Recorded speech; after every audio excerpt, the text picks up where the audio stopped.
Jai Hind, Namaskar, and a very warm welcome, viewers, to this very vital, important program for civil services aspirants and for the aspirants of other competitive exams as well. To the research editorial analysis powered by GrowthMount UPSC, I am along with you, Dhruv Jani. आज का दिन हमारे newspaper of reference में से the Indian express का एक लेख हमने लिया है, उसको चयनित किया है, जो कि अंतर्राष्ट्रीय संबंधों के मुद्दे के ऊपर आधारित है, साथ ही में प्रादेशिक जो जियोपॉलिटिक्स है उसको भी प्रभावित करता मुद्दा है। अगर आए दिन की बात करें तो हमारे समाचार पत्र कोविड रिलेटेड समाचारों से भरे पड़े हैं। हमारे जो संपादकीय लेख होते हैं उसमें भी कोविड का प्रभाव हमें देखने को मिलता है, मगर आज जो लेख हमें यहाँ देखना है वो नॉन कोविड है और इंटरनेशनल रिलेशंस को एक्सप्लोर करता लेख है। भारत को यहाँ केंद्र में रख के जो आज अफगानिस्तान में जो कुछ परिवर्तन हो रहा है उसको लेकर यहाँ बात की गई है। बहुत ही अच्छा लेख है, संशोधनात्मक प्रबंध है और साथ ही में हमारी परीक्षा ज़रूरियातों को भी पूर्ण करता है। मगर अगर यहाँ प्रिलिमिनरी पॉइंट ऑफ व्यू की बात करें, यानी कि प्राथमिक परीक्षा की, तो प्राथमिक परीक्षा के लिए थोड़ा कम महत्वपूर्ण है, मगर एक समझ बनाने के लिए किसी भी विषय के ऊपर एक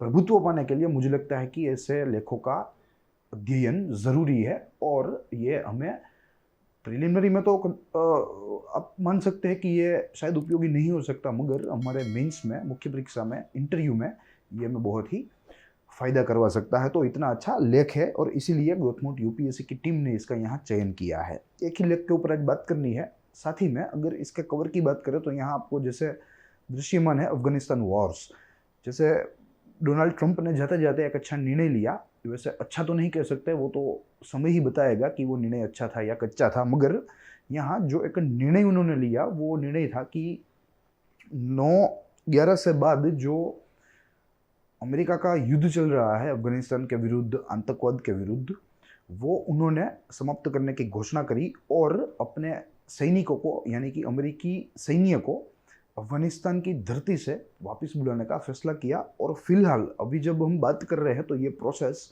जोर शोर से चल रही है, क्योंकि बिडेन प्रशासन ने भी आने के बाद इसी निर्णय को जो है वाजिबी गिनाया और इसी निर्णय के ऊपर आगे बढ़ने की बात कही। मगर यहाँ कई सारे प्रॉब्लम्स है, कई सारी चिंताएं हैं, समस्याएं हैं कि जो नॉन स्टेट एक्टर्स है अफगानिस्तान में, उसके साथ ट्रंप एडमिनिस्ट्रेशन ने ये समझौती करी थी, जो कि है तालिबान। और हमें मालूम है कि तालिबान एक कितना कट्टर जो है एक पंथ है। साथ ही में अपनी मांगों को पूर्ण करने के लिए, अपनी बातों को बताने के लिए वो हिंसा का सहारा लेता है। तो आज यही सारी चीज़ों को समझना है कि अफगानिस्तान में ये परिवर्तन हो रहा है तो क्या भारत इससे कैसे प्रभावित होगा, कैसे पूरा दक्षिण एशियाई क्षेत्र इससे प्रभावित होगा और साथ ही में कैसे पूरा मध्य एशिया इससे प्रभावित होगा, और इन देशों का इस पूरे निर्णय को लेकर क्या रुख रहेगा, इत्यादि सारी चीज़ों पर हमें आज चर्चा करनी है। मगर उससे पहले हम लोग यह लेख की तस्वीर को देखेंगे। और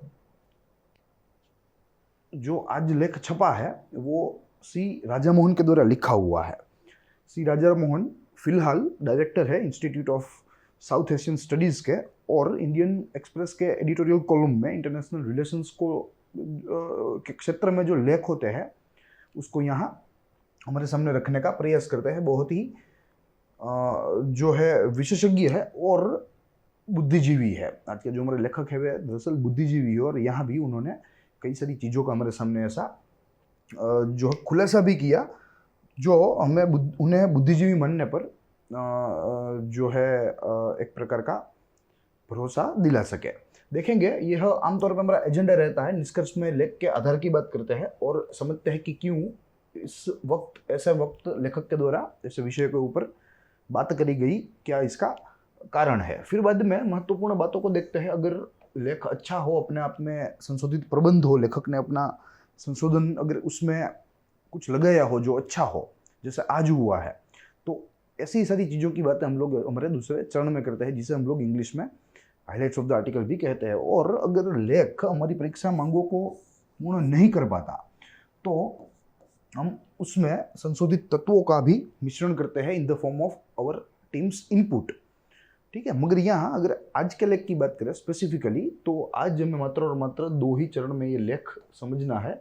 और ये 2 चरण है। सबसे प्रथम निष्कर्ष देखेंगे, समझेंगे क्या आधार इस लेख ने लिया है, और क्या उद्देश्य है इस लेख का, और साथ ही में दूसरे चरण में महत्वपूर्ण बातों को देखेंगे और समझने का प्रयास करेंगे कि लेखक आखिरी में हमें कहना क्या चाहते हैं। तो शुरू करेंगे। आज की शुरुआत निष्कर्ष से होगी, और निष्कर्ष कहता है कि अफगानिस्तान में आज 15-20 साल से जो अमेरिकी सेना मौजूद थी, ये अमेरिकी सेना की मौजूदगी ही कारण थी कि पूरे क्षेत्र में शांति थी, पूरे क्षेत्र में शांति कायम थी।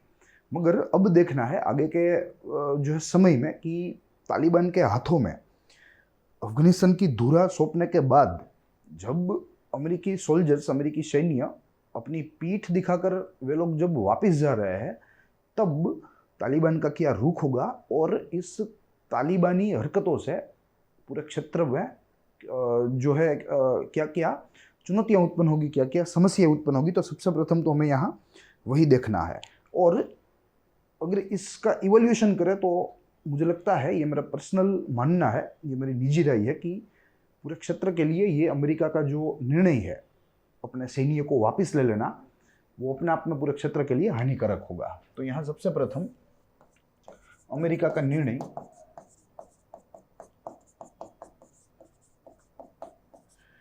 पूरे क्षेत्र के लिए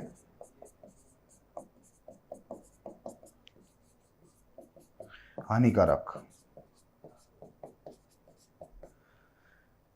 क्योंकि यहाँ जो तालिबानी है वे हिंसा का सहारा लेता है और हिंसा से पूरा जो क्षेत्र है वो अस्त व्यस्त हो जाता है, अराजकतापूर्ण स्थिति का माहौल होता है। साथ ही में अगर वर्तमान प्रादेशिक तथ्यों को ध्यान में रखते हुए अगर देखा जाए तो भारत जैसे देश भी इससे प्रभावित हो सकते हैं।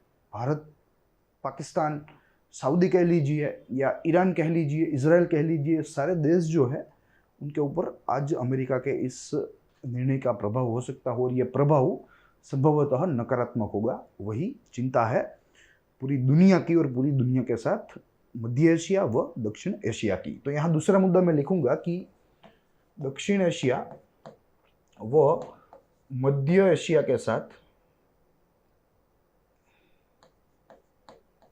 मध्य एशिया के को ज्यादा प्रभावित करेगा। और मध्य एशिया तो छोड़ दीजिए, वो तो हमारा कोई निजी मामला नहीं है, मगर अगर दक्षिण एशिया की बात करें तो वो हमारा निजी मामला है। दक्षिण एशिया में जो कोई एक मुख्य कोई देश हो तो वो है भारत, ठीक है। तो इसके नकारात्मक प्रभाव भारत के ऊपर पड़े, वो भारत के भविष्य के लिए भी अच्छा नहीं है, भारत की स्वास्थ्य के लिए भी अच्छा नहीं है। तो इसीलिए यहाँ लेखक ने बोला है कि अमेरिका को जो निर्णय जो उन्होंने लिया वो दरअसल वो एक उतावला निर्णय था। It was a decision taken in haste, ऐसा यहाँ लेखक के द्वारा ऐसी निंदा हुई है। तो ये सारी चीज़ें हैं जो कि हमें लेकिन निष्कर्ष में देखनी है। यहाँ से ही आधार लिया है ट्रंप और तालिबान, यानी कि यूएस तालिबान जो एग्रीमेंट था उसका आधार लिया है, और उस एग्रीमेंट के तहत जो शर्तें लागू हुई है, इन शर्तों के तहत अमेरिका के सैन्यों को वापस बुलाने की शर्त एक मुख्य है। तो यहाँ उस शर्त को, उस समझौते को यहाँ आधार रूप लिया गया है। उससे किस प्रकार से पूरा क्षेत्र प्रभावित होगा, किस प्रकार से पूरी दुनिया प्रभावित होगी, उसका यहाँ हमें एक ब्लूप्रिंट यानी कि एक ओवरव्यू दिया गया है।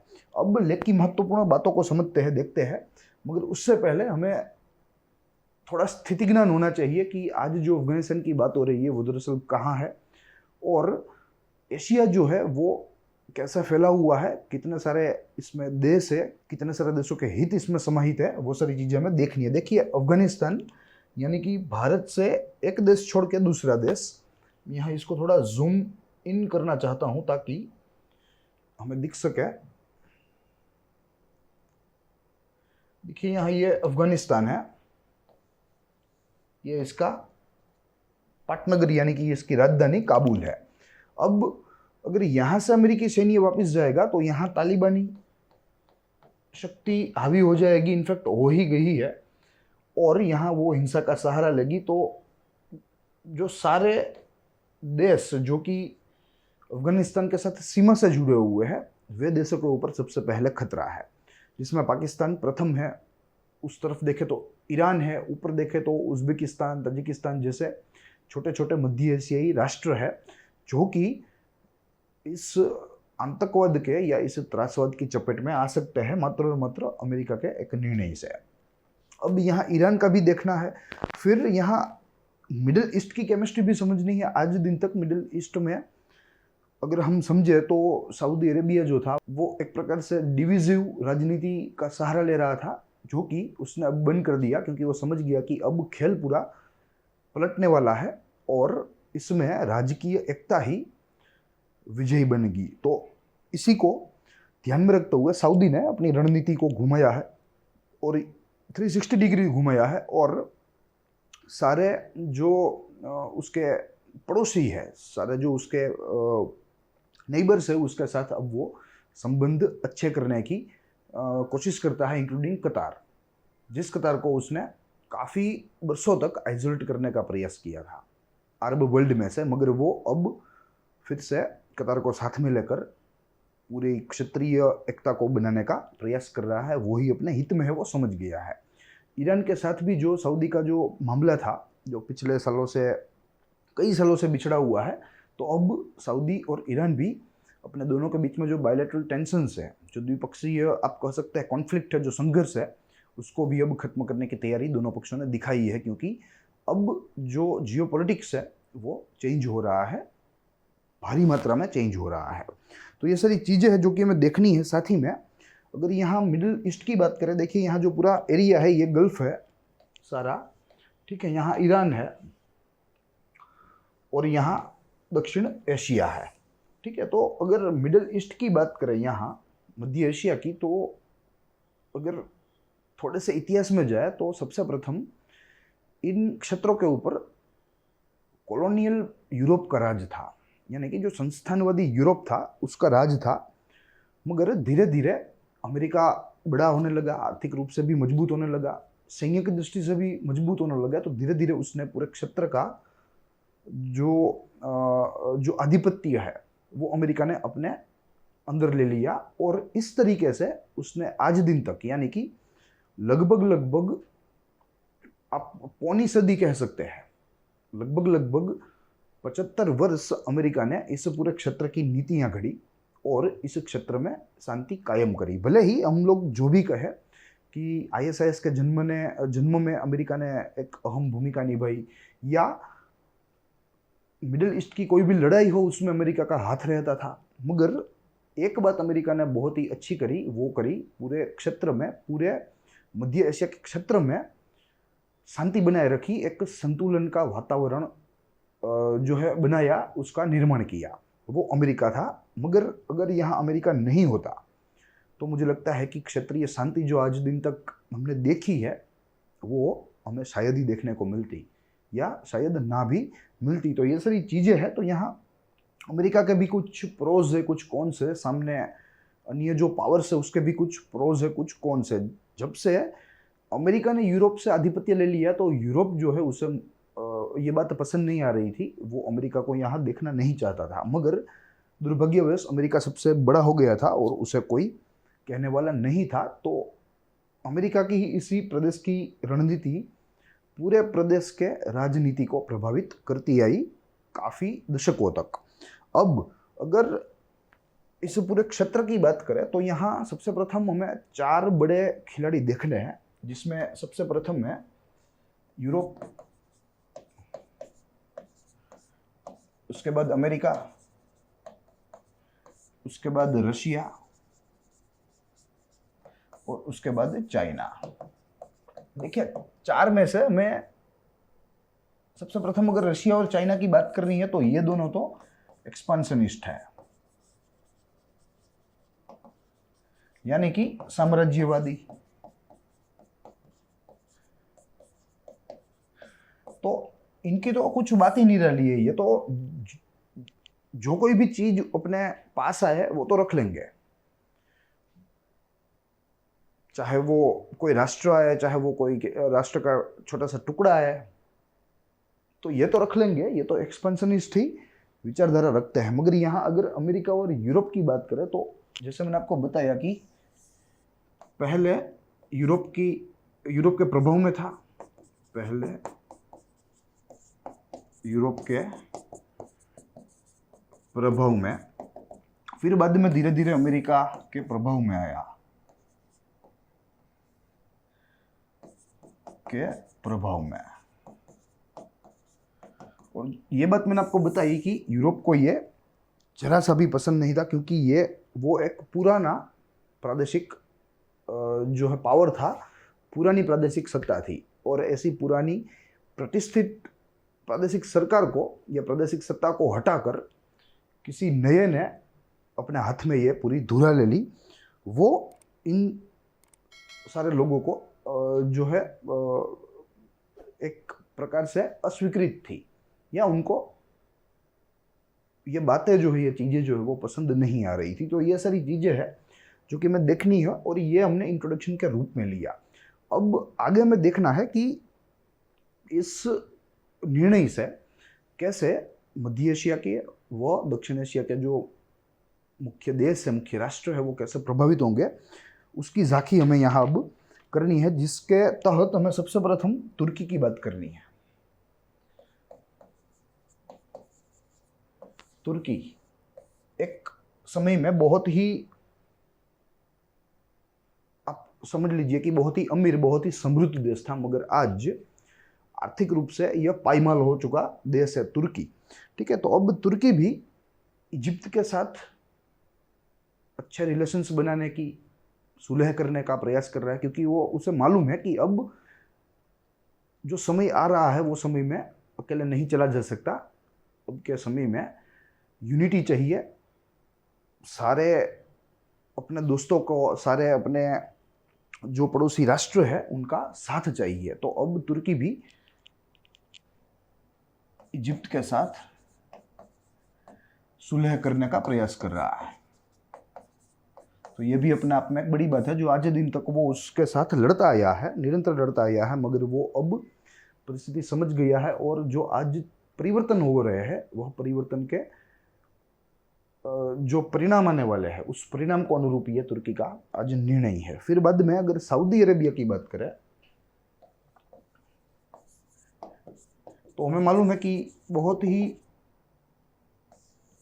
प्रभावी राज्य है, समृद्ध राज्य है पूरे अरब वर्ल्ड में, पूरे मुस्लिम वर्ल्ड में कह लीजिए, पूरे मध्य एशिया में कह लीजिए। बहुत ही शक्तिशाली देश है सऊदी अरेबिया, और अमेरिका के साथ भी से इसके संबंध जो है वो बहुत ही घनिष्ठ है। मगर काफ़ी वर्षों के जो है, काफ़ी वर्षों की दुश्मनी के बाद, काफ़ी वर्षों की आप समझ लीजिए कि राइवलरी के बाद, अब ये ईरान के साथ हाथ मिलाना चाहता है। सऊदी और ईरान दोनों द्विपक्षीय जो संघर्ष है उसको कम करना चाहते हैं। वो अपने आप में बहुत ही बड़ी बात है। ईरान लोअर बायलैटरल टेंशंस, क्योंकि अब सऊदी भी समझ गया है कि ये आपस में जो है बिना वजह लड़ने झगड़ने का कोई फायदा नहीं है। अगर हमें बाह्य ताकत से, बाह्य शक्तियों से लड़ना है, बहुत ही अच्छी तरीके से लड़ना है, तो एकता की ज़रूरत है, प्रादेशिक एकता अनिवार्य है। तो ये बात सऊदी भी समझ गया है, और ईरान के साथ वो सुलह करने का प्रयास कर रहा है। साथ ही में Saudi on the other hand, Saudi is also trying to heal a rift between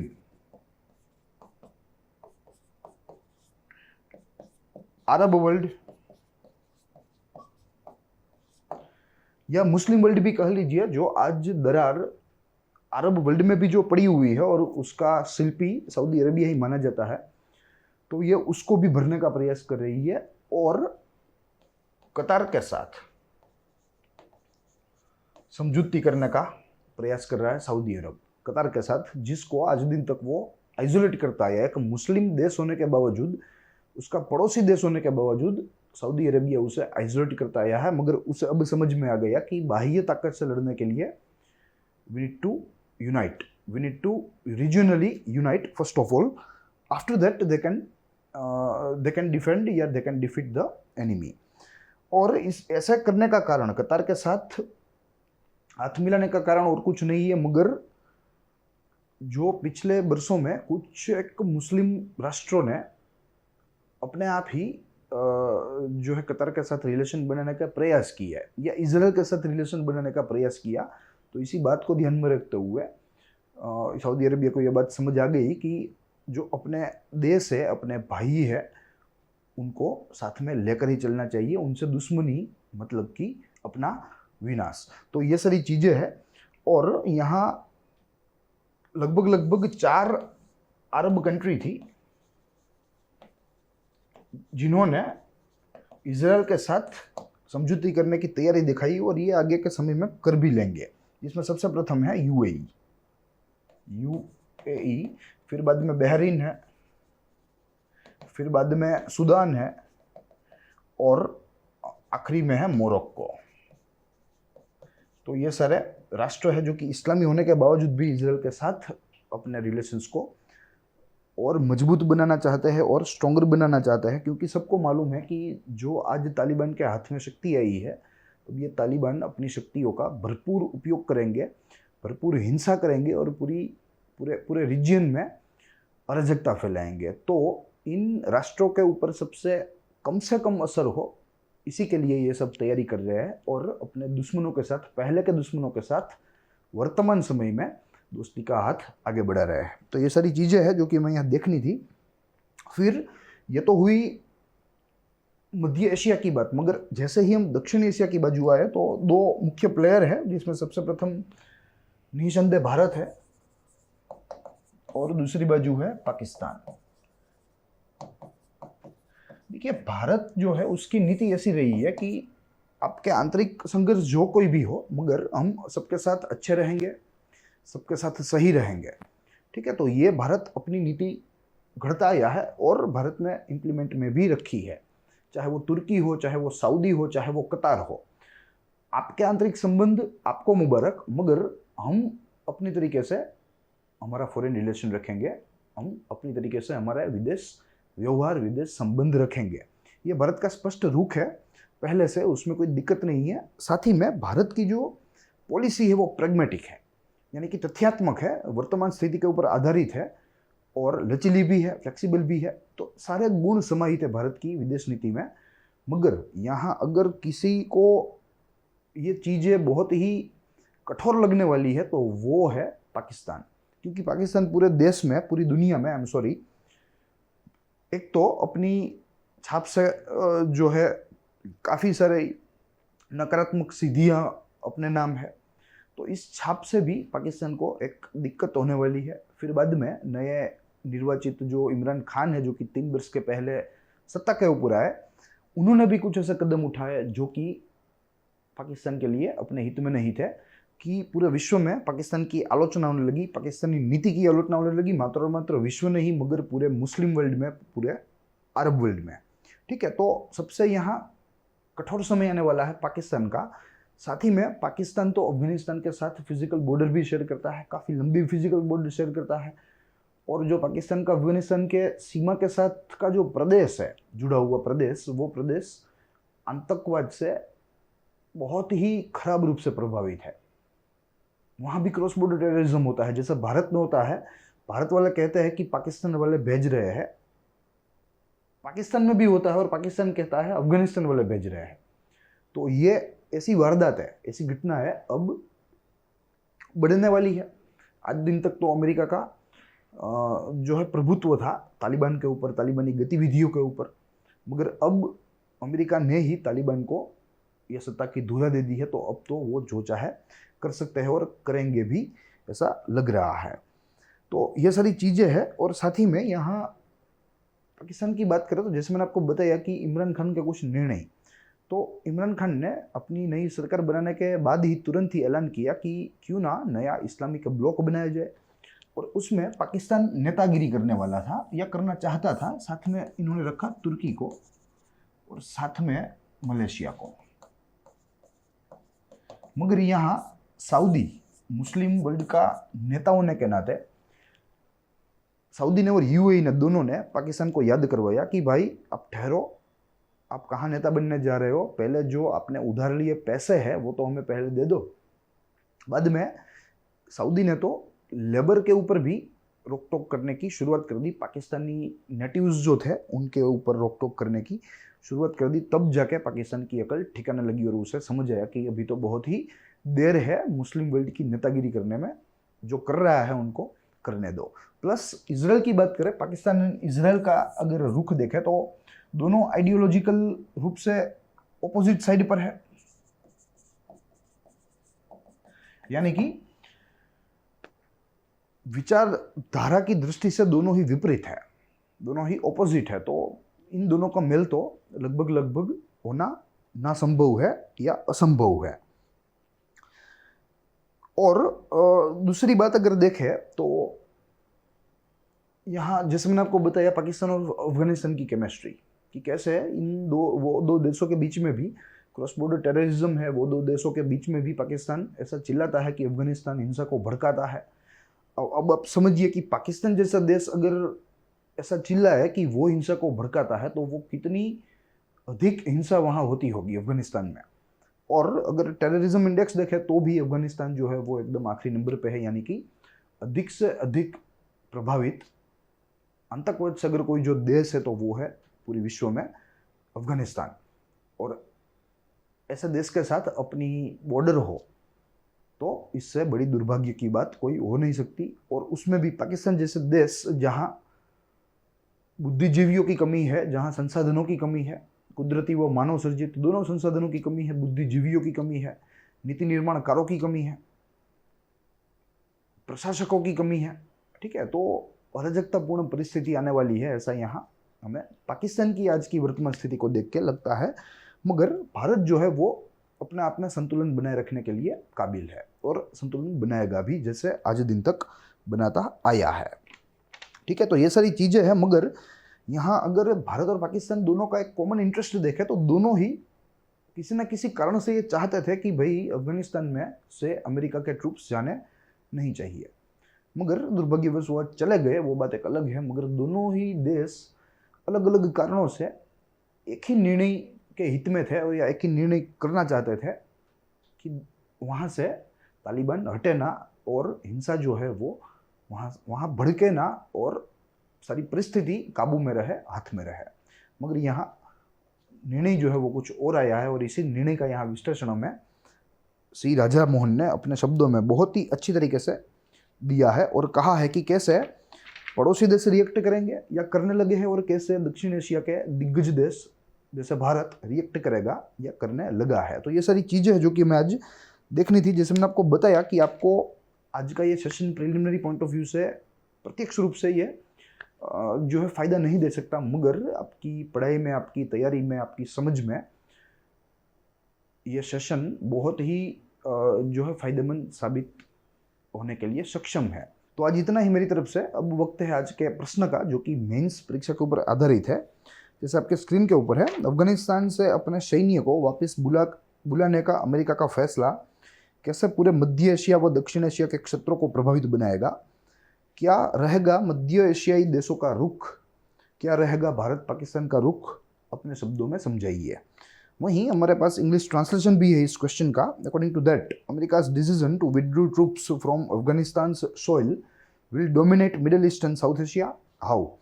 Also discuss course of Middle East along with the course of India and Pakistan in your own words. आपको ऐसे प्रश्न पूछे जा सकते हैं mains में, क्योंकि ये हमारे इंटरनेशनल रिलेशन के खंड में से है और इसीलिए ये आज का टॉपिक अति महत्वपूर्ण था। मैं आशा करता हूँ आपको आज का उपाख्यान यानी कि आज का लेक्चर पसंद आया होगा। अगर आपको पसंद आया है तो आप हमारी चैनल को लाइक कीजिए, हमारे चैनल को सब्सक्राइब कीजिए, साथ ही में बेल बटन दबाना ना भूलें ताकि आपको तुरंत अपडेट मिल सके। साथ ही में आप हमें फीडबैक भी दे सकते हैं कमेंट सेक्शन में। आप अपने डाउट्स भी पूछ सकते हैं, किसी भी टॉपिक हो, जनरल स्टडीज़ का टॉपिक जो आप पढ़ाई कर रहे हैं, प्रिपरेशन कर रहे हैं, उसमें आप कहीं पर भी अटक रहे हैं तो आप हमें निसंदेह पूछ सकते हैं। We welcome your questions. साथ ही में हमारे चैनल को ज़्यादा से ज़्यादा शेयर कीजिए ताकि ज़्यादा से ज़्यादा छात्रों तक जो कि सीरियस तैयारी करने वाले हैं, सीरियस एक्सपीरियंस है, महत्वाकांक्षी है, उन तक हमारे चैनल पहुँचे, हमारा ये क्वालिटी कंटेंट पहुँचा है। तो आज इतना ही। हम लोग मिलेंगे अगले दिन अगले संपादकीय लेख के साथ, ऐसा ही एक विश्लेषण व अभ्यास के साथ। तब तक के लिए दीजिए इजाज़त। देखते रहिए ग्रोथ पॉइंट यूपीएससी।